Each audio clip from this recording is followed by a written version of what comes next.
បាទសួស្តីថ្ងៃនេះខ្ញុំរៀងម៉ាស៊ីនត្រជាក់2គ្រឿងអញ្ចឹងបងប្អូនអាចទៅមើលសកម្មភាពរបស់យើងពីមុនពេលដែលយើងលាងហើយនឹងក្រោយពេលដែលលាងបាទនេះជាប្រភេទបាណាបាទម្សៅកន្លះមួយហើយនឹងម្សៅមួយ2គ្រឿងណាហើយម៉ាស៊ីនទី1នេះគឺដីខ្លាំងមែនទែនព្រោះម្ចាស់ក៏ប្រាប់ថាខានលាងជាង1ឆ្នាំហើយម៉ាស៊ីនទី2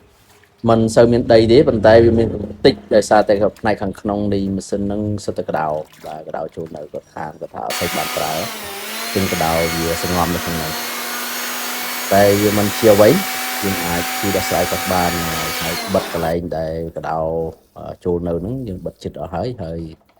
ការលាងរបស់យើងគឺបាញ់ថ្នាំសម្រាប់មេរោគឲ្យគាត់ទៀតដោយសារតែម៉ាស៊ីននេះមួយពងដែលឃើញមិញហ្នឹងអាហ្នឹងវាមានក្តៅចូលនៅនេះគឺផ្នែកខាងក្រោយនៅខាងលើបាទអញ្ចឹងបងប្អូនដែលមានចំណាប់អារម្មណ៍ចង់លាងម៉ាស៊ីនជាអីអាចចាក់ចូលមកខ្ញុំបានតាមរយៈទូរស័ព្ទដែលនៅខាងលើ